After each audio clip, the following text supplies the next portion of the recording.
very good morning.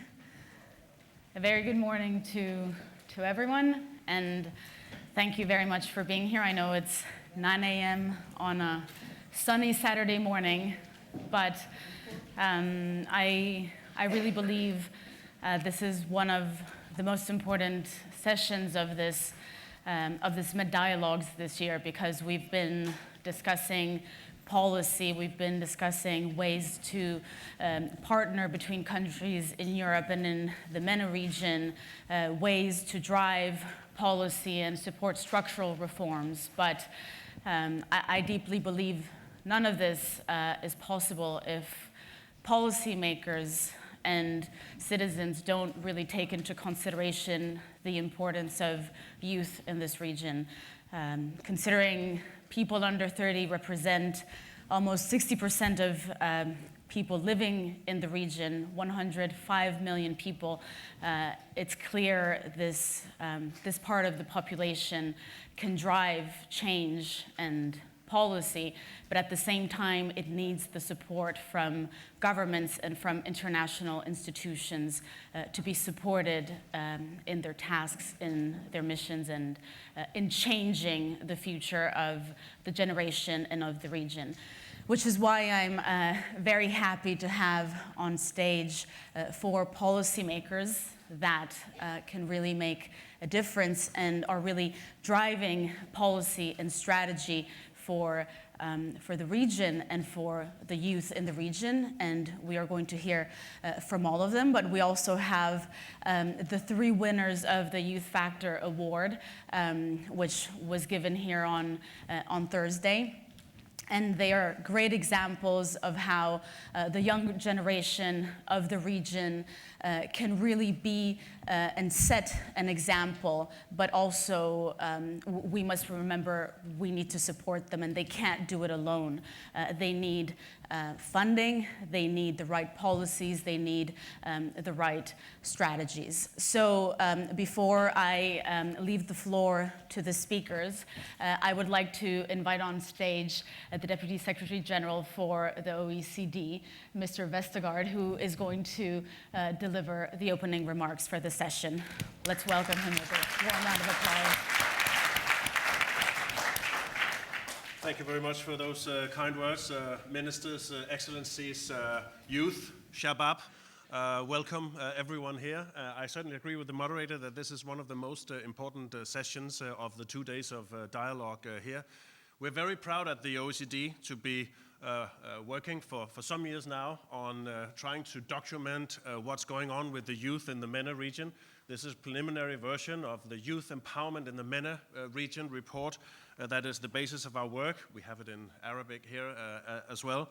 What we do at the OECD is really that we try to make evidence-based analysis of challenges and problems around the world, and in this case in the MENA region. We consider the youth in MENA certainly as a potential to unlock investment, innovation for future reform and for the future shared prosperity of this region. We are strong believers in that. We are hopeful that the future of this region is very much tied to the talent pool of the youth. We've tried to document what sets out the MENA region in terms of youth when compared to other parts of the world. And there are actually 5 features that stand out. The first is, and you've guessed it because we've talked about it all day yesterday, that the MENA region is a very youthful region. About 1/4 of the population is between 15 and 24, and actually in some countries, including Jordan, Mauritania, and the Palestine Authority, actually 50% or more than 50% is below 25 years of age. That is really outstanding compared to the rest of the world. Secondly, unfortunately, there are very high levels of youth unemployment, exceeding more than 27% on average in the region. Third, because of migrationary flows, not least due to conflict in the region, we see 14 million displaced people around the MENA region. Many of those 14 million people are also young. That's another feature. Fourthly, we've also seen that since the Arab Spring, or whatever you want to call it, what happened in 2011, the levels of trust in government have not risen to the levels that one would have hoped for, and you also see that the trust levels are in fact a little bit lower than they were when it comes to the generation before then. And then perhaps most importantly, we're not really seeing a change in the narrative on youth in this region. Still, we see the stereotype that the youth is a cause for concern, a cause of risk, perhaps both politically and otherwise. That narrative also has to be changed. We need to see the youth in the MENA region as a pool, as a source of optimism, as a sort of hope for the future. In this report, we certainly recognize a lot of the policy and institutional initiatives that's been taken over the last couple of years, but it's also very clear that it's not been enough. A piecemeal, step-by-step approach is not enough. We need an entirely different approach to dealing with the youth in this region. We need to break down barriers for youth to participate in public life, to participate in economic life, and to fulfill the potential of this region. That is our outset, that is our approach at the OECD. We're proud to be part of this, and I wish you all very constructive discussions. Thank you very much for that, Mr. Vestergaard. What Mr. Vestergaard was saying actually resonates a lot as a journalist reporting on issues in Europe and also on relations between the Middle East and Europe. I think that is very interesting, and it should be food for thought for us. And maybe the minister later on can tell us a bit more about Lebanon, especially where, for example, thinking about current affairs, we've been seeing protests this fall that are very much linked to the rebellion of the youth generation against the status quo, the corruption, and the difficulties the Deputy Secretary General just illustrated. But first, let me give the chair to Miriam Allam, who's the head of governance for the MENA region at the OECD. Okay, great. Thank you, Mr. Chair. I was talking to Ahmad yesterday about the first day of the MET dialogues and what were the key takeaways in the discussions. And I think we all agree that two things really stood out. As our Deputy Secretary General said, that youth was presented as a challenge, but at the same time also as part of the solution. And then the second point was that we cannot move forward if we do not integrate women in economic and political and public life. And I'm very happy that this is now the first panel in MET Dialogues that is giving you, Shabab, you youth, the voice, and where we also have a very distinguished women leader from the region on the panel, Minister Chidiac. So before introducing the key findings of the report, I would like to underline the raison d'etre of this report and want to do a small exercise with you.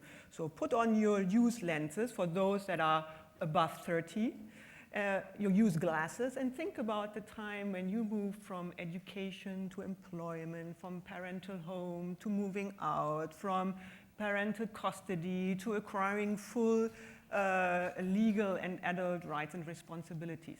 I think you realize that youth is a very distinctive group that is characterized by a very vulnerable period of various transitions. And to ensure the successful transition to adulthood, youth needs adequate access to public services. And we at the OECD, our slogan is better policies for better life, so we are naturally looking at the policy level. So the report looks at what does it take to have a youth policy in place that allows youth to transition successfully to adulthood. What do government needs to do, and what do public administrations need to do to deliver on the youth needs? And the four key pillars that we are looking at is, do the countries in the region have a youth strategy, a vision, an integrated youth vision that bringing all these piecemeal approach together? Do they have the institution in play that is able to coordinate this effort and to implement, ensure the implementation of the strategy? Third, what are the engagement mechanisms for youth to engage with the government on public policies and service delivery? And finally, what is the legal framework? So when it comes to the strategies, I think the message is clear. Strategies are very trendy. We see them in many countries in the region. Lebanon has one, Jordan has one, Palestine, Qatar has one. Some of the countries are moving towards the adoption soon, like Morocco and Tunisia. But the impact of the strategies in the region often remain behind the expectations. And we can talk about the reasons later on. I want to point to two things. So the first one is that it's not costed. So the financial and human resources are often not in place. And the second one, the institution that is supposed to be the one that is coordinating this effort is relatively weak. Because what we are talking about the Ministry of Youth and Sports. And usually these ministries are more focusing on sports than on youth. And they are relatively weakly resourced. In our survey, it came out that on average, there's less than 1% allocated to the Ministry of Youth, who is supposed to be the custodian of these strategies in the implementation of them. This third point, the youth participation, often depends on the enabling environment that is there to create the space, the public space for youth to be engaged, but also the legal framework, the access to information. And I'm very happy to have the minister with us because Lebanon has just recently adopted the access to information law, and we are really curious to hear from you how you are moving forward in the implementation. The first country to have an access to information law, by the way, is Jordan. It was in 2011, followed by Tunisia in 2014. The law is considered as top 10 in the world in terms of quality, and Morocco also has one. And these access to information initiatives are often linked in the region to the open government agenda, and I'm sure that the minister will also talk about what the reform plans are in moving forward with the open government. In terms of other institutions that allows youth to get engaged, we see the civic space here, the youth houses, a rich infrastructure in the countries of having youth houses or Maison des Jeunes. In Morocco, over 600. Adnane, you can tell us later how they are functioning, working. In Tunisia, over 300. In Jordan, 200, you name it. But for the more institutional youth councils that really allows youth to have a direct channel to government, we see countries only slowly moving forward. Lebanon is an exception. You have the Youth Forum, the Youth Council Forum, that was established by decree in 2007. And the UAE, with Minister Shamma, also created the Youth Council and Youth Circles to have a direct channel to youth on a more systematic basis. And we see now also in Morocco and Tunisia picking it up at the local level. In terms of representation of youth in more, let's say, interest in political affairs, the figures are really a bit worrying because we see that youth in the MENA region are generally not interested in politics. The figures are ranging from 17 to 32%, which is also reflected in quite low representation in parliament. On average, 12% of the parliamentarians in the region are below 40. This has much to do also with the legal framework because in some countries there are restrictions to run for candidates of 30 years. And also in Lebanon you have to be 25, I think, if you want to run for parliamentary elections. And in Tunisia and Morocco they have recently experimented with quotas. I mean, we have women quotas, why not having also youth quotas? So in Morocco, you have quotas for parliamentary elections, and in Tunisia for local elections. And the recent local elections in Tunisia were quite astonishing because 52% last year who run for local elections were below 35.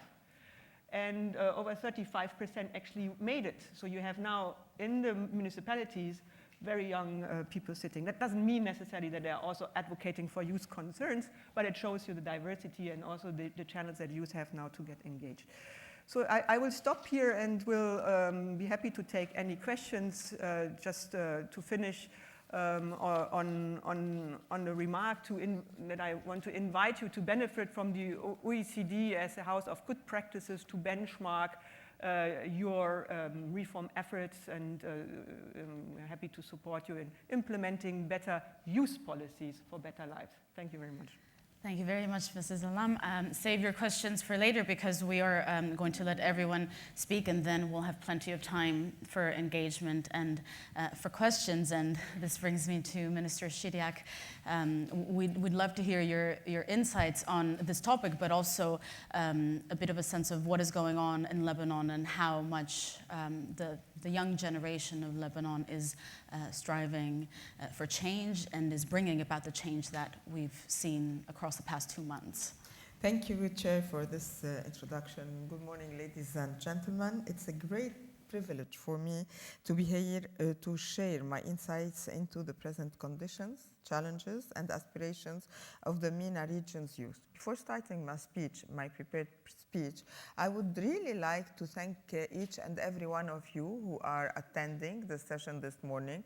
I was not expecting to see many of you because we are starting so early, and considered that it's a side room, so maybe people won't be alerted to come and attend this panel, while I see that even if it's a small room, it's really full, and I really thank all of you for coming to share what we have to say about this topic this morning. Not only youth are present, but at the same time people from all ages, which means it's a really very critical current issues that we have to deal with. We have only to look around us to see how the youth are influencing and shaping policy in the 21st century. Protests are flaring around the globe with calls for human rights, freedom, and dignity. The common denominator in those demonstrations, whether in Chile, Hong Kong, Lebanon, or Iraq, is youth. Just a few weeks ago, 4 million young people poured into the streets of every continent for a day of global climate protest. As we speak, protesters in different corners of the world are risking their lives to join revolution against government ineptitude, corruption, and tyranny, and fight for their basic civil rights. To date, hundreds of deaths have been recorded, bringing to mind the Dickensian adage, "It was the best of time, it was the worst of times, it was the spring of hope, it was the winter of despair."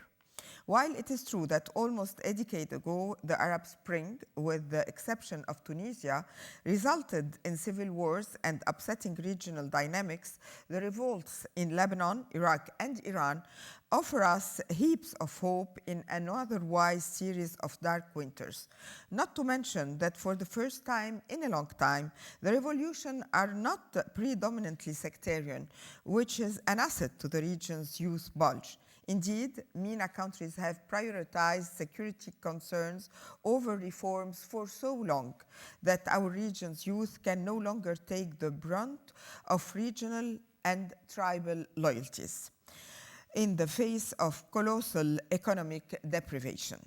As the saying goes, never content with a man who has nothing to lose, I would add everything to gain. I concur with the OECD's insightful statement in its recent regional report, thinking about youth as the future is outdated. The facts attest to this very notion. It is true that the 30% unemployment rate in the MENA region is among the highest in the world, with 43% of young women currently unemployed. It is also immensely challenging to alleviate youth joblessness with the so few positions available. However, according to the recent Generation 2030 UNICEF Youth Report, the MENA region as a whole has come across a period of exceptional opportunity. A decline in fertility and mortality rates and an increase in the working population as a proportion of the whole have brought about a lower dependency rate, with 16 million more people in the MENA region joining the workforce, a larger share of the population will enter into their most productive years, creating a window of opportunity for rapid economic growth. The advantage of this demographic dividend is that more people will have a higher disposable income, which can stimulate consumption, production, and investment, thereby fast-tracking shared wealth and growth. This economically advantageous situation will last until around 2050. Therefore, the coming years would be a turning point if the MENA region invests in artificial intelligence, automation, digitalization, circular and green economics, microcredit, e-commerce, and social entrepreneurship. Creating an investment-ready environment will require sound governance structures, legal reform, regulatory frameworks, anti-corruption laws, and open government policies. However, realizing upward social mobility and generating economies of value will require tremendous sacrifice. A common ailment among countries of the MENA region is cronyism in highly centralized governments and over-regulated economies producing societies of consumers, not producers. Economic growth in a highly competitive regional and global economy would demand a culture of transparency and accountability, all of which are almost non-existent in MENA countries. Failed economic policies and protectionist measures explain the region's grim scores by the Global Corruption Perception Index. With an average score of 39, the Middle East and Northern Africa region falls behind both the Americas and Asia Pacific regions by 5 points and does only slightly better than Eastern Europe and Central Asia by 4 points and Sub-Saharan Africa by 7. In an attempt to combat economic depression, resource-poor countries have consistently directed foreign direct investment to non-tradable sectors such as telecommunication, tourism, and construction, whereas shares of investment in manufacturing, industry, and high-tech services have been relatively untenable. In Lebanon, the survival attempt translated into more corruption and even bigger missed opportunities. As a result, 37% of Lebanon's youth in unemployment and a third of the population live below the poverty line. Not to mention, and I say this with a heavy heart, that the unbearable living conditions in Lebanon have unleashed a series of suicides in the past few days, which has become the breaking point of the revolution. Not since the end of the civil war in 1990 has Lebanon seen such street protests and movements against poverty, hunger, unemployment, dire economic conditions, and corrupt politicians. Thus, unleashing the region's potential requires a shift in mindset and approach, one that will have to challenge deeply held social norms. The MENA region must not look back and isolate itself anymore. Nationalization economies, imposing protectionist measures, regulating the internet, censoring free speech, incarcerating critics, clamping down on protesters must not be our legacy. The era where MENA governments shape economic outcome must come to an end. In fact, during my tenure as Minister of State for Administrative Reform, I vowed to complete the National Digital Transformation Strategy with a holistic approach that would redesign the social contract between citizens and the public administration. My team and I met with more than 250 external parties to study how Lebanon can strengthen public-private partnerships, PPPs as we call them, build a reliable commercial register, and modernize public procurement practices to meet international standards. We studied the relevant sectors that could benefit from digital transformation, such as agriculture, industry, and tourism, among numerous others, and listed the potential investment opportunities. We made certain that the governance structures could eliminate silos and future-proof our institutions into becoming agile, dynamic, and in a sense, useful. We also worked with OECD, UNDP, and the World Bank on public communication, digital transformation, anti-corruption, and government restructuring to modernize Lebanon's archaic public institutions. I only hope that the young protesters who are fighting for their basic civil rights will get the opportunity to benefit MCISE, that's our ministry, Office of the Minister of Administrative Reform, proposed strategy. To properly reform the public sector and deregulate the private sector, stakeholders must avoid viewing youth unemployment in a selective manner, without fundamentally confronting the status quo and the dynamism of social, economic, and political factors. Chief among them, the inclusion of youth and women policies will hit a wall. Case in point, the current employment system fulfills a specific purpose, which is securing social stability through the patriarchal and protective social contract established between the state and the citizens. However, today's MENA youth, especially women, minorities, and people with disabilities, I totally understand the meaning of people with disabilities. Since 2005, I became one of them because of the assassination attempt that targeted me. I want to renegotiate this renegotiate this contract through modern social policies, civic reform, gender equality, as well as citizenship and personal status laws. Moving beyond the unpredictable dynamics of oil and gas prices and regional politics requires a rethinking of the current political and economic structures. One more paragraph, small one, ladies and gentlemen. As a colleague of mine once said, the Arab world is facing its one version of the Iron Curtain imposed not by external actors, but through domestic forces vying for power. Today, we are witnessing the Arab world's own version of the Iron Curtain, but young men and women are fighting to take it down.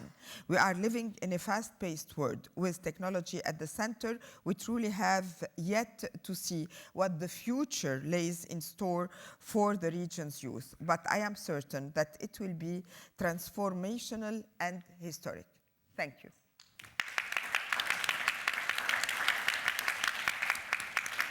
Although we're focusing on the MENA region and Minister Chidiac was speaking about the Arab world, I really think what she was saying actually resonates with the youth in other parts of the world, including in Europe, because I think not just in the MENA region, but even in Europe and elsewhere, youth and the new generation wants to have a seat at the table, and we are seeing protest movements, maybe not as dramatic, but even in Europe, even in this country where youth unemployment is high, where government corruption has been an issue for a long time. And I wonder if the solution, not just in the MENA region, but everywhere, including here, is the transformation of the economy, a greener economy, artificial intelligence that we'll hear more about later, and a different approach to structural reforms. So before we open it up to questions, I don't want to go off on a tangent. I would love to hear from Mr. Ghobash, who is Assistant Culture Minister in the United Arab Emirates. All right, thank you very much. Looking at the panel today, I realized that I'm neither female nor young. So I must actually be old and male and part of the problem in the Middle East. So that would give me a certain expertise that I can share with you. And there was also a time when I remember I would sit in the audience and I would look up and think, why is that dinosaur telling us stuff? Why should that dinosaur still be here? And so now I realize why the dinosaur is occasionally here. I was asked, as a result, to keep my comments brief to 2 minutes, I think you said. Yes? All you want, but it depends on what you say. Superb. So, mashallah. Oh my God. And because you're a woman, because you're a woman and you're young, unlike him. You see what we're facing? So yesterday I attended a few of the talks, and there was a really gloomy picture painted of the Arab world. And part of the gloomy picture is what we're not doing with youth and the way young people are now coming out and protesting. And they're absolutely right. They have absolutely every right in the world to protest. It's kind of funny for me because I remember 20 years ago when I was a little younger, all these issues had been put out there in the Arab Human Development reports, in sort of local government studies. Everybody knew that this youth bulge was coming, that we needed to do something about it. And so the question is why did nothing happen? And I think that question keeps coming up every conference. Why didn't we do anything? I'm pleased to say, though, that there is one place in the Arab world where we did do something. And you will guess correctly that it's the Emirates. I think it was in 2006, the Prime Minister of the Emirates, the ruler of Dubai, made a statement that was unusual because he came out and said to other Arab leaders, you really should think of serving your people rather than doing your traditional local politics, serving the people. And there was a way in which a lot of people derided him and said you don't know what you're talking about. But if you looked at the way Dubai was developing at the time, it was completely focused on making sure that government services were performing their function, because the government of Dubai realized that if you're not performing your function as a government, if you're not getting rid of all of these bureaucratic obstacles, you're not going to be able to empower people in general. And we're talking about entrepreneurial empowerment, really. And the development of Dubai as an economic model demonstrated the success of that approach. So when he then became Prime Minister, in 2016, what happened was the government of the UAE decided to implement some new innovative kind of ministries. One of them is artificial intelligence, and you have happiness, which is more well-being and mental health and community development. You have the artificial intelligence, you've got climate change, and you've got youth. So we set up a... Sorry? This year is the year of tolerance. Yes, I know. I'm being tolerant just till the end of the month, and then it's all over. Yeah, and so we also have these annual themes, and this year has been tolerance, and it's been great because we had the Pope come, we're sort of recognizing our Jewish community, and we're doing all these different things, which is superb because it opens new mental space. It allows you to think beyond certain boundaries that people like me are more used to. So we have a Ministry of Youth. 2016, Minister of Youth was appointed. She was, I think, the youngest minister in the world, 22 years old, and a good friend of yours, and also a good friend of mine. Fantastic woman, and the idea was to empower youth and to give youth a role in policy making and access to leadership. Part of the reason was, of course, worry about where youth was going, the radicalization issue, disappointment with, sort of just general life.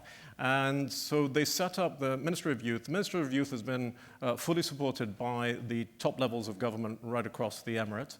And some of the stuff that they've done is sort of set up a federal authority for youth. Then you've got local councils in each emirate. You've got youth councils even within the ministries.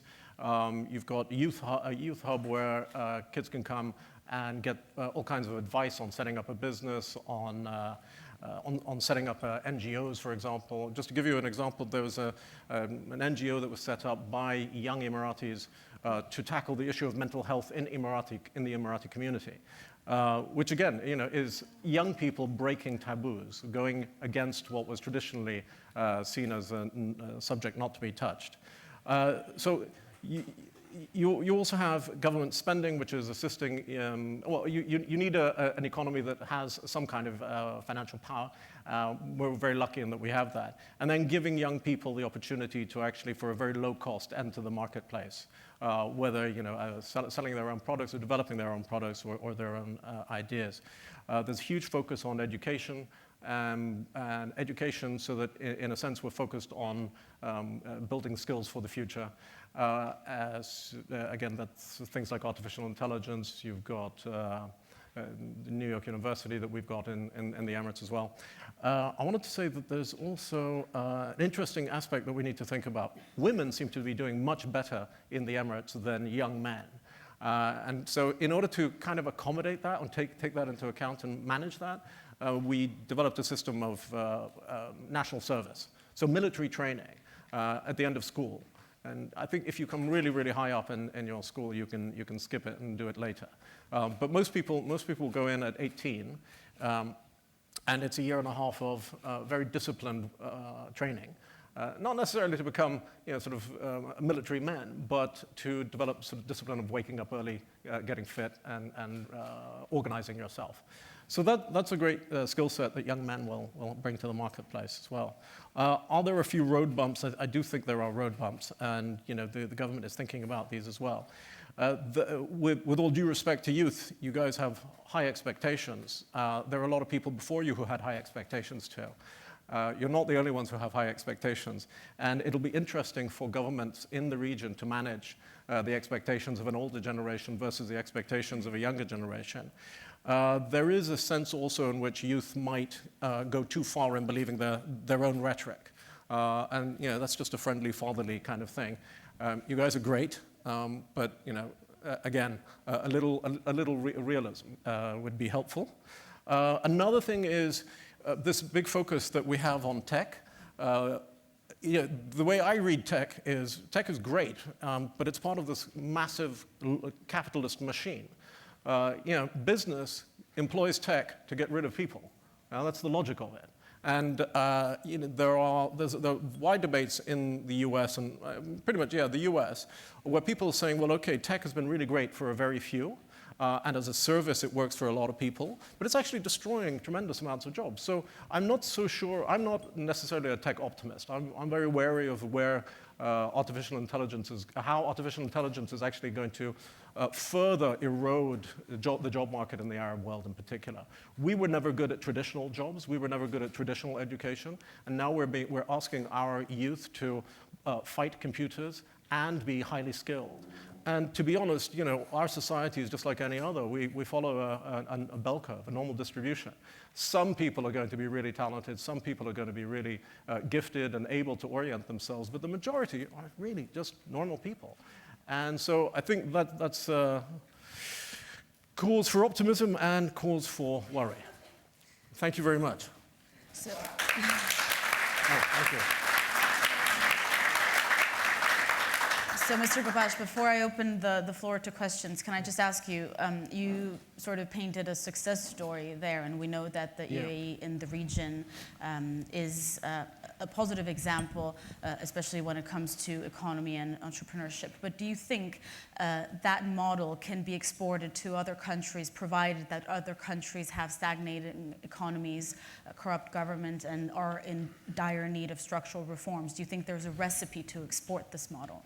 Yeah, well, we do think about that, and as Miriam knows, the Prime Minister's office has actually a program, I think, where we will take kind of modules of experience and expertise that we've developed with partners and then on our own, and we work with government, sometimes publicly and sometimes under the radar, because not every government wants to say that they're taking advice or guidance from us.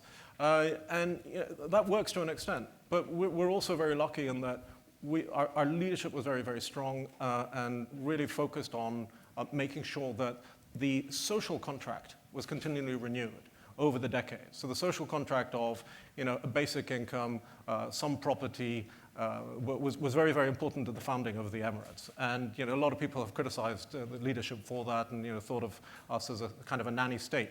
But the social contract continued to change every decade. So it's gone from outright property and financial grants to phasing that out and moving towards providing legal infrastructure, financial infrastructure, and physical infrastructure that allows people to actually get off the government and work for themselves. Now, can you replicate that? You might be able to replicate it on a city level, but on a state level, I wonder. It's much more difficult. Yeah? So maybe the solution is to focus in on population centers and say, okay, well, we can help you on these things. Yeah? Corruption, again, is a major issue. And we've been, again, very fortunate that we don't have that same kind of gangster mentality almost in certain countries, with all due respect. There's a thuggery in the way people are treat each other. And it's not limited to the Arab world. I mean, there are many countries where, under the radar, this is going on. So optimistic. It's a call for responsibility for all of us, including young people, so that's interesting. I'd like to open the floor to a few questions before we leave the floor to the three winners of the award. So if anyone has a question for our speakers, please raise your hand and we'll bring you a microphone. The lady with the fuchsia jacket. Hi, thank you very much for this panel. And actually, I have to admit that this is the first panel that the number of women is more than men. And I really appreciate it, yeah. Just to let you know, a representative of the EU yesterday, a lady I met at the bar here at the hotel, was complaining about how the panels were formed here at the Med Dialogue. She was complaining that there are really few women unless they are moderators. So you have... but that's because women don't have enough seats at the table to come to the Med Dialogues. You need to have a seat at the table in your countries, and that is the issue. Not enough. No, there are. The EU lady was speaking, European, not an Arab lady. We have also young people here. I have to also admit that you women are inspirations to me, and thank you very much for this. But my question is kind of just to women. I know that you have been through lots of problems for reaching this place that you are right now. And I want you to give me a piece of advice. How can I, as a woman, be resilient and do not give up on my dreams and what I have set as a goal for my life? Thank you. Can we just see if there's any other question? We have time for one more question, so let's just, right there. Let's take the second question and then hello, leave the speakers. Very nice to meet you. First of all, thank you answer. for wonderful presentations, and very much looking forward to the presentations proper from our colleagues. A curveball question for the very smart minister, just to make his life difficult. Shama's a dear friend, studied at university, he's doing great work at the youth ministry. In a sort of unique labor market like the Emirates, where, of course, Emiratis are a minority, how does one sort of formulate policy on an equal basis, say, for example, youth empowerment, considering that, say, 80% of the population are not from the country? That's one question. And then for my colleague from the OECD, if you could say a little bit more about youth mainstreaming. So one of the challenges around quotas is sometimes you have almost youth thrown into a panel, and due to path dependency, they don't have experience, and then they actually maybe blunder, and then it reinforces the reason why the woman or youth who wasn't competent enough is there. So that's a challenge I see, both in corporate and policy spaces. Thanks very much. Thank you. Can I just suggest, Minister Chidiac, you take the first question, and then Mr. Ghobash and Mrs. Allam take the gentleman's other questions, and then we wrap it up so we really give our youth the time to really present their projects. So just very briefly, Mrs. Chidiac. The problem in the beginning is about the circumstances where we evolve. It's up to the society, your family, how much do they believe in the women potential. I didn't have the choice. I was raised in a family where my father and my brother died, so we were a mother with 3 daughters. So we didn't have the chance to rely on a man. So we had to count on ourselves, and this is what pushed us hard to work, to study, to continue our studies. We are 2 PhD holders in the family. We are 3 girls, and we didn't stop at a certain age. That means I got my PhD at the age of 45. My sister at the age of 50. She has 5 children. She raised them very well. So, and now she's a university professor. I was a TV anchor, very famous one. This is why they decided to silence me, because I was an outspoken journalist who dared where men didn't dare at that period of time in the 2005. So I believed in myself. I continued my study. I worked on my skills and didn't look really behind.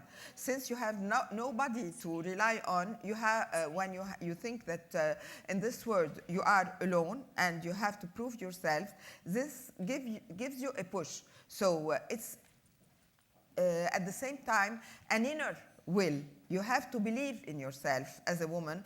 And also, sometimes we blame women for not succeeding in life, but at the same not reaching very high position. But the problem sometimes is with the laws, with the quota. I'm with the quota system in Lebanon.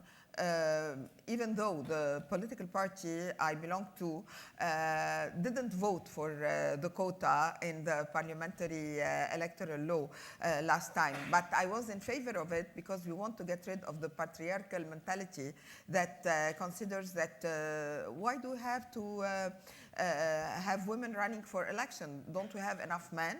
So this is in the back mind of every person in the Arab world, but it's not just the in Arab the MENA world. region, even in Europe, I know that, in the US as well, in Asia, everywhere. But you don't have to sit in the corner and blame your destiny. You have either to gather with other women to count on the civil society, on their work, their activism, and to push to have new laws respecting women, respecting their rights, and at the same time behave equally.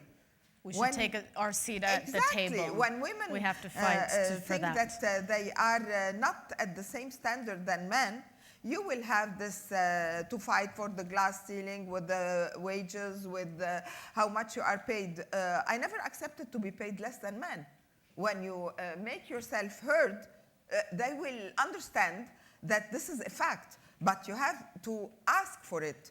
Not to wait until the man give you your rights as a gift, because at the end, do you want men to vote to have a women quota for women in the parliament? That means they will be kicked out of the parliament. So you have to find another way around to make things happen. Precious piece of advice. Now, Mr. Ghobash, no pressure.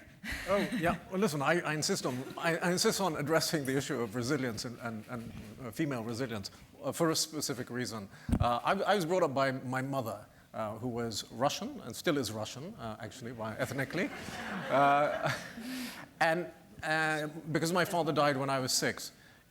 As a Russian woman in an Arab society, it was extremely difficult for her.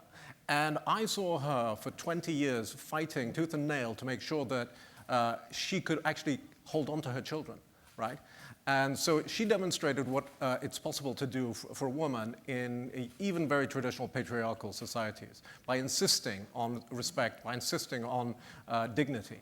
And I think, really, really important. I'm also the father of 2 young girls, so I want them to be very tough young ladies. There is an idea which is important, self-respect. And self-respect doesn't rely on anybody or on the outside circumstances. If it's a deal that you cut with yourself. That nobody else can interfere in self-respect. And if you've got that at the basis of your kind of worldview, then you've got to go far, I think. Then the slightly more boring question on Emiratis. I think, okay, so the Youth Authority and the Youth Ministry is focused very much on young Emiratis. There are other ministries where, for example, the artificial intelligence, where they're creating a tech ecosystem. There, it's not a focus on Emiratis. It's actually any young person in the Emirates with a good idea can come and present it to the minister and various other officials and get funding. So one example of that was a young Indian lady who grew up in the Emirates and decided she wanted to set up an app that provides guidance on medical services to blue-collar Indian labor. And for me, even in this position, I always thought that would have been really highly politically sensitive. And actually, the Dubai government is funding her app to make sure that blue-collar labor gets the right access to medical services. I think for Emiratis, we do have a problem, which is it's a deep one. Oh my God, is that my time up? Yes, because we must be mindful of time. We just have half an hour left to the panel. You can just I am very wrap it up. mindful now. We'll give you 30 seconds to wrap it up because it's actually very interesting and we don't want to cut Thank you you very off. much. So Thank you. go ahead. Now I've forgotten what I was going to say. Well, then I guess we solved the problem. So Emiratis have this double incentive structure. You have the option of going the hard way and sort of figuring out what you're going to do with your life and developing yourself and your skill set and working within that kind of economic system. But you also have the potential of using all your connections to get a cushy government job. And I assume that is in the mind of every young Emirati at the end of the day. Do I go the hard route, which may not work, or do I go the soft route, which is great? Yeah. So that's a kind of structural problem that we continue to have. Thanks. Thank you. And Mrs. Allam, I would ask you to be mindful of time so that we can let them speak and present. Yeah, thank you very much for the mainstreaming question. I personally don't like the term mainstreaming. I would like to think rather of representation, so making sure that youth concerns are represented properly. And obviously, quotas are not enough. The candidates need to be trained to be able to fulfill their function. But more so also use NGOs. It's not a matter of just pointing the finger, you're not doing right. It's really being able to meaningfully contribute to the policy dialogue by presenting alternative options. And I think that's also something that the youth are recognizing. It's not only really acting as a watchdog, but it's really supporting also the evidence-based policy-making process. And finally, what we have seen in quite a lot of OECD countries when it comes to mainstreaming policy tools for youth, there are two really interesting new approaches. So the first one is youth impact assessments. So they call it youth checks. So looking at when you are preparing a new law, that you're also thinking what is the impact of the youth cohort for that. And finally also youth budgeting, so that youth objectives are properly reflected in the state priority, in the state budget. That's it for me. Okay, thank you very much to our speakers. In case there are any other follow-up questions, we'll have time as soon as we walk off stage. But I would like to give the floor to the three winners. I'm not even going to introduce their projects because they're much better at it and I don't want to take up their time. So Lydia Bassaly, Adnane Addioui, I hope I pronounced that well, and Ahmad, Bassam, Hilmi. Mrs. Bassaly. Okay. Well, actually, before I begin, I would love to thank the panelists for such wonderful remarks, and perhaps as the only woman youth on this panel, I'd like to just share a little bit of my personal story, and I wasn't really planning on doing this, so bear with me if it's a little confusing. But my personal story is that at the age of 11, my family and I migrated from Cairo, Egypt, to the United States. And 15 years after living in the United States, we decided to move back to Egypt. And this was primarily because I happened to be in Egypt in 2011 to study at the American University in Cairo. I arrived 10 days before the revolution started and lived through it. And that experience lives with you. It doesn't depart from you. And I never can kind of divorce myself from my Egyptian identity. And so as part of the diaspora, I decided to move back and to do something if I can. And I think that a lot of governments can see diaspora as an asset and a skill that should be tapped into. My challenge for all of us here is that we would also see migrants as an asset that can be tapped into, that can be beneficial to our countries as well, and that the young generation, at least speaking from me, borders are becoming more transient. They are not so solid. And what matters more is our identity as people and what we hope to do and to achieve. And so, yeah, I hope that was a bit of a background story of who I am. And I'd love to talk to you about our project, NaTakallam, and I'll get started now. I'm not entirely sure if the slides will get up. Yeah. Should I press something? Oh, there we go. All right. Well, meet Layla. She's 27 years old, a new mom, and a former teacher from Syria. She fled the war to Turkey with her husband, where they didn't really have a lot of opportunities to make an income. But Layla's not alone. She's one of 70 million other people. Somebody's being attacked on stage. Yeah.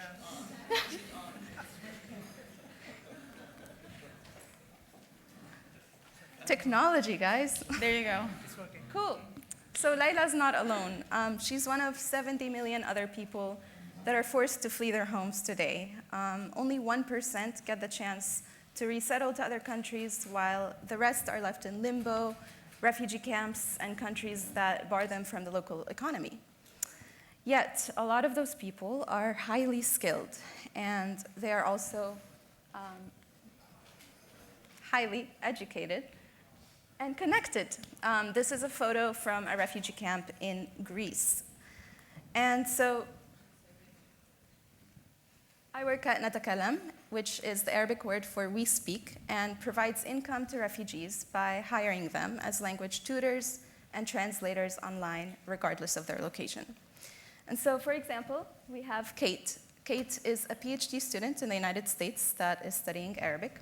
And she purchases NaTakallam sessions and is therefore connected with Layla, who gets the chance to teach her Arabic. Here, Kate gets affordable, flexible language learning, and Layla gets a chance to make an income using her skill of Arabic, creating a win-win solution. So let's watch a video, if possible, and it will give you a little bit more information.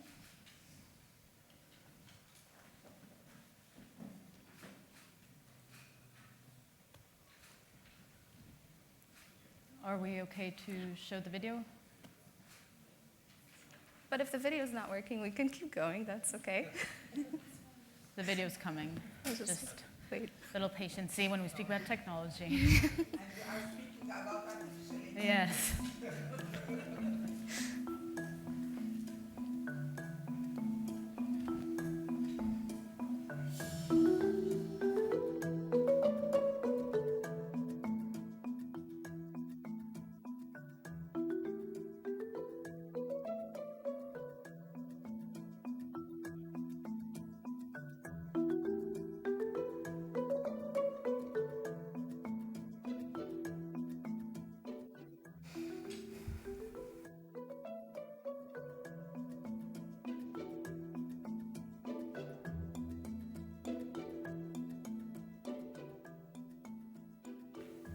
Refugees are people who have something to offer.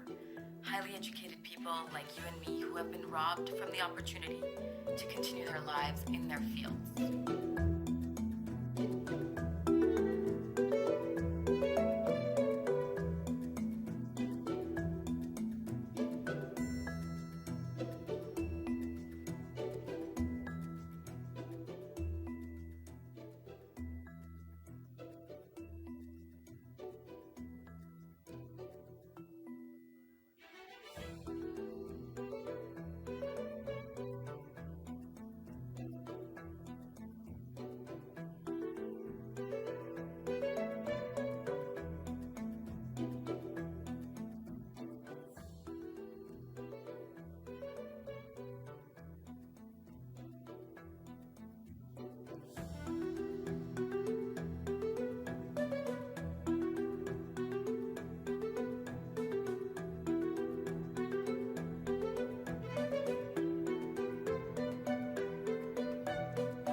Lydia, if you want to wrap that up in a couple of minutes so we can Sure. also let the audience ask you a couple of questions. Sure, I just have a couple more slides to go through if we can go back to the PowerPoint. Okay, there you go. Right. But beyond just the language learning services, which are offered, can we go to the next slide, please? Possible? There you go. So beyond just the language learning services, which are offered in Arabic, French, Spanish, and Persian, all taught by those that have been forced to flee, we also offer academic programming where we integrate NaTakallam sessions into university curriculums as well as school curriculums, not just to teach a language to students, but also to have a refugee Skype into a classroom of young people and explain to them what it is like to be a refugee, or to university students that are learning international human rights law or refugees and migration. It's really important not just to have the textbook material, but also an actual lived experience being presented to them. And lastly, we offer translation services that are provided by qualified refugees as well. And so we've had multiple organizations reach out to us with documents that they would like translated, and our refugees have been able to generate an income by working as translators. These are some of the clients that we've worked with, whether it be university clients or NGOs or private sector companies. And rather than being passive recipients to aid, refugees have self-generated over $650,000 through their work with us at NaTakallam. And so NaTakallam really operates on these three main pillars. We have highly skilled displaced persons. We have, we're living in an increasingly interconnected world where there is a demand for language and cultural services and the rise of the gig economy. And today, Layla is a proud mom of two and the primary breadwinner in her family. Through NaTakallam, she's been connected with a bunch of students around the world, and at a time where some of our leaders are turning their backs against refugees and talking about building walls, NaTakallam is building bridges, and I'm very happy to be with you today. Thank you, Lydia.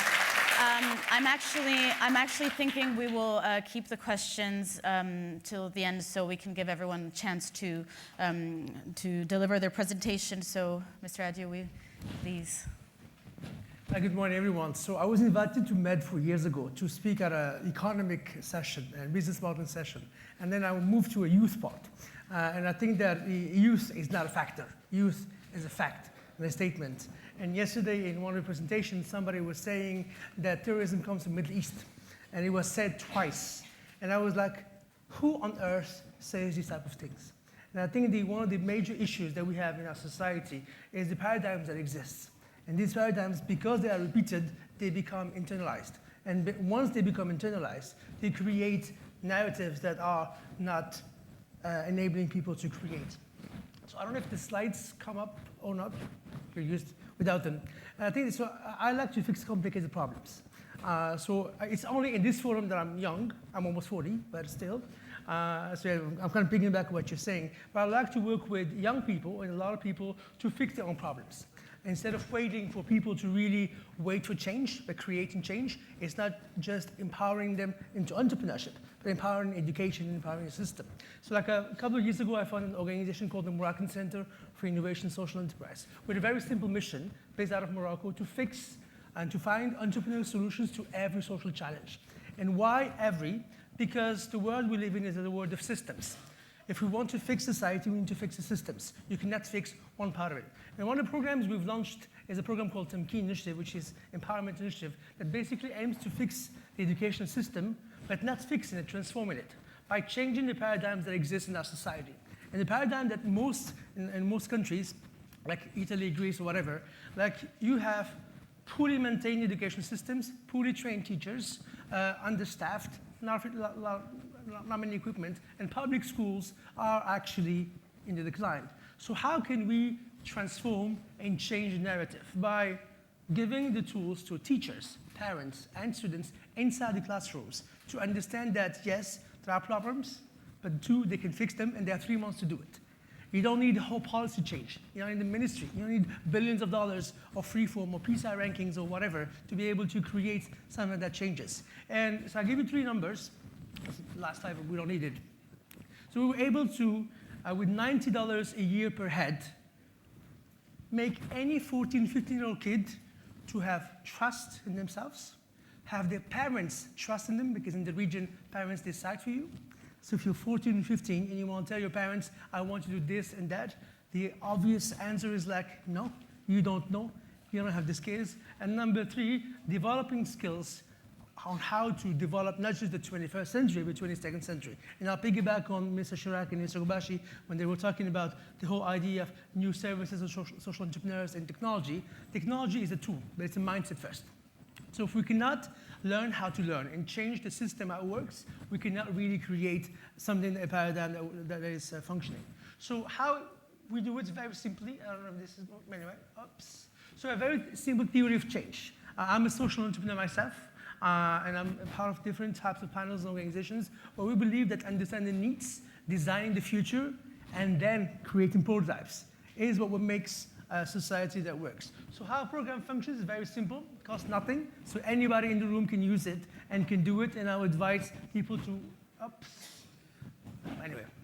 And so basically we do 3 things. Number 1, we identify small NGOs, because small NGOs are the ones who are linked to grassroots communities.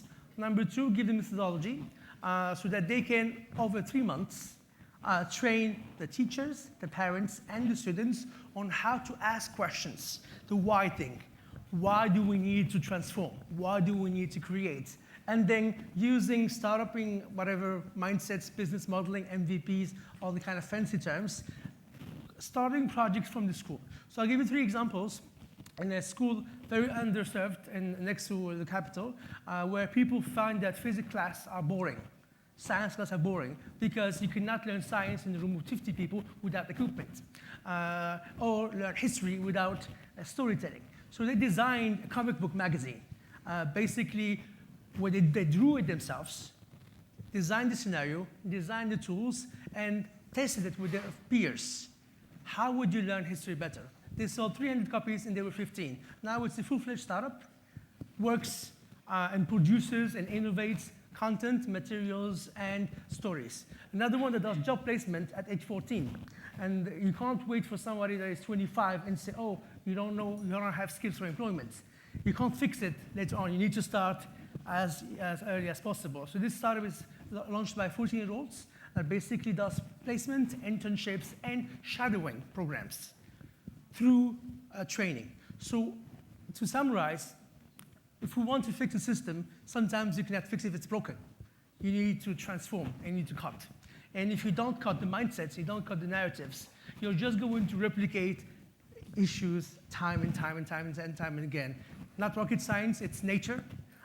So we need to be able to learn from nature and create things that work for everyone. Thank you. Thank you. Last but not least, Mr. Hilmi. Assalamu alaikum. Sabah al-khair. So until we wait for the slides to show up, so I think that I'm the youngest participant at the Med. So anybody is below 25? Okay, so it's officially like I'm the youngest person in the room, so I would like to play a little game with you, please. So can you kindly close your eyes? So, خد نفس. خد نفس. Okay, thank you. So what I just said is to take a deep breath. And that eventually will happen whenever that a person visits a doctor. What you just experienced for 2 seconds is the struggle of 71 million refugee and displaced person worldwide. They'll be suffering the same issue whenever they visit a physician. And that is a really good or bad way to communicate between people. It's a very bad way because they're not really understanding what each person is talking. So it's a bit hard to start with the 70 million themselves. We have, yeah, it's okay. So it's a bit hard to start with the 70 million. So we have now 20,000 users. The 20,000 users are currently using DoctorX. They have a really good use case to use it because most of the time refugee will be migrating to different countries. They will not be speaking the same language. So how it works, because like you have a lot of investments, you have invested in human resources, you have invested in doctors and physicians to treat the refugees and to treat the displaced people. You have dedicated some entities to do so. So there will be a language barrier because you have invested like in a country that people flew to, and you'll be invested like in a X nationality doctor, and the refugee is Y nationality, and the Y nationality does not speak the X language. So there will always be a language barrier, which is totally normal because 93% of the human communication is nonverbal. As you see, like different languages has different jargons, different words, different body languages and expression. Like here in Italy, you use a lot this one. Yes, but this one in Jordan means stanna, wait, please wait. So there's a bit of a difference in Morocco and in Jordan. Like we say, Allah yatik al-afi, which means like God bless your efforts. But it's a bit different in Morocco. It's fire. It's fire. When you go to fire. Yeah. Jahannam. So how it works. So DoctorX is a multilingual medical records. It enables the refugees to keep track of their medical records wherever they go in different languages. So wherever that you go, you can keep track of your medical records in the country that you speak. So the physician, his first language will be available, your medical record will be available for the physician. So the use case is not only about the refugee himself, as well as being or driving the healthcare system to be as efficient as possible. To improve the efficiency, the physician said that almost 60% of the time would be reduced if there were a medical record in the first language of the refugee. So this is a slide that I really like to talk about, which is the time machine slide, which enables the current doctor to speak and to see whatever had happened in the past by the past physicians. So here, let's say this is a surgery room, and the current physician can see what had happened in the past time with the refugee or the displaced person. So the technology behind this is totally integrated in a partnership with Google Cloud and Google for Startups.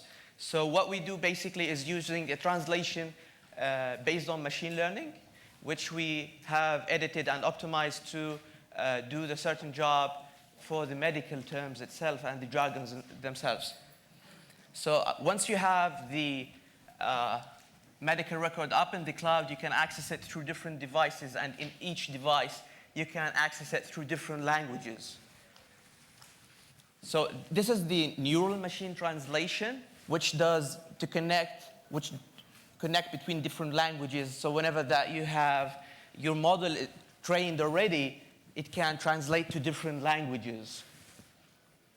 So this is a really fast demo. You have the profile, special conditions, regular medicine taken, allergies, medical surgery by a single touch, like this is in English, voila, this is in Arabic right now. So a little journey I would like to talk about. Just 30 seconds to talk about your last concept, please. Okay. We need to wrap it up. We're almost done. Okay. So we have started in early 2018, and now we have reached the 20,000 users who have been using our platform since it was launched. So the key principles is serving 20,000 users is not really easy. So two key principles: user data is not for sale, and we are not currently a cryptocurrency-based company like we have in developed countries. The beneficiaries would be, sadly, the 71 million mentioned before, little children because of the absence of vaccination history being in the tech world, and especially the elderly trying to being relocated for retirement issues. I will skip this slide. And we have just one information to know. We have 31 languages in the Mediterranean region and the MENA region. Why we came here to ask to help us with the immigration policy to include medical passport as well as the real passport. We increase the social responsibility of healthcare provider, because the healthcare provider should be responsible for such a thing, and to increase the awareness among individuals. One last thing is we need a medical passport. Each and every one of us needs a medical passport. Don't travel without electronic medical record with you. So one last point, I'm very sorry. Reaching for a huge population is not like a luxury or a necessity. It's a necessity, 100% necessity. These people are among communities, among urban communities, and they'll be affected by the community as well as affecting these communities. Thank you. I'm very sorry. Thank you. Thank you. I'm sorry to interrupt or cut it short, but I'm just mindful of time, and we can take a couple of questions. Keep your questions very brief so that the winners have 5 minutes to answer. Would anyone like to ask our winners a question?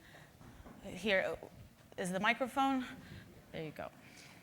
Dua Wadi, CEO, Business Women Forum, Palestine. My question is for Adnane. I'm wondering, since you managed to change some of the curriculum and convincing and teaching and building the capacity of some teachers, how was the reaction of the Minister of Education and how did they take it? Or are you taking it on a personal level? It's not through the education system. Thank you. Another question at the last row. This is the most inspiring panel. Just one question for our three winners. You created solutions that do not depend on states and because of failure of states. And I'm wondering if any of the states have been challenged or assistance, or where can state further help or endanger your initiatives? Any other questions from the audience? I think we'll wrap it up. So Adnane, maybe take the first question, and then let's give everyone the chance to briefly answer the second question. Basically, we started bottom up. So we did not start with policymakers first. Because in my previous life, I used to do a lot of bilateral meetings and talking with policy and governments, and I discovered that sadly it doesn't work. It takes whatever achieves zero, or sometimes below zero. So what we decided to do is work with the grassroots organizations and work with teachers individually and schools individually. So the first 5 years, we worked only with the local authorities of education to just have access. And we discovered that we don't need to change the curriculum. We just need to change how the curricula is delivered, which means it's not shifting the system. So it's really working besides the system. So in numbers, so far we've worked with 100 schools, numbers of thousands of teachers and students, and what we tell them is, you can use design thinking, innovation, and improving whatever you have right now. So the other part in how to work with governments, now governments is talking to us, and they say, oh, what you do is great. It's cheap, it's effective, it's working. You have all the stamps for the MIT, whatever, because sadly in the region, they like it when it comes from abroad. If it's local, it's not good.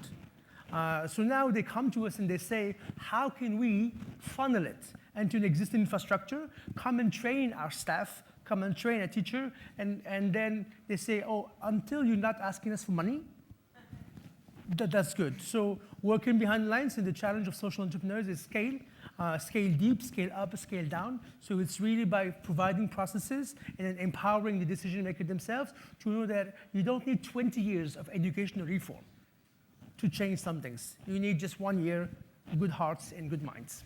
Thank you. Ahmad and Lydia, do you want to take the second question, maybe 1 minute each? Yes, the question was about, I just want to mention one point you said about the failure of states. Actually, the solution that we did provide is harnessing the failure of the healthcare system. And the healthcare system failure is not only in the states that accept refugees or accept migrants, it's actually worldwide. I've seen like multiple countries who speaks like different languages does not have a central system for healthcare, which is actually the same problem here in Europe. So I guess that it's not like the state issue as more as the healthcare provider and how you can drive them into being supportive of like different languages to help people who migrate or travel a lot. The second part about being supportive, in the story of DoctorX, they have been very supportive. They funded us in different ways. Actually, the partnership with Google, we have traveled to San Francisco, and it was covered by the CAFD, which is King Abdullah Fund for Development. So that's maybe I will leave the floor for Lydia. Lydia, if you want to just briefly wrap it up in your experience. Just real briefly, I mean, partner with us. We have a list of very highly skilled refugees and migrants that can provide you translation services if needed, or train your staff on certain languages, or give you a cultural context that you may be lacking and may need in formulating your policy. What better way to address policies that touch on refugees? What better way to do that other than to have refugees have a voice into that shaping of the policy? So yeah, come to us. We have people that can provide you with a lot of great assets. Can I have like a 5-second thing? Yes, if it's 5 seconds, I'll give you both 5 seconds. So I think that there was a message about policy and reforms. I think because I've been to Lebanon a long number of times, in the UAE and other countries. I think that when policymakers talk about reforms, they talk about them about ideas of the past. If you want to create jobs, you need to create job creators, and you need new paradigms to create job creators. So the challenge is understanding what's coming up in the future and seeing how can we put the best tools right now to provide, not the other way around, because it doesn't work.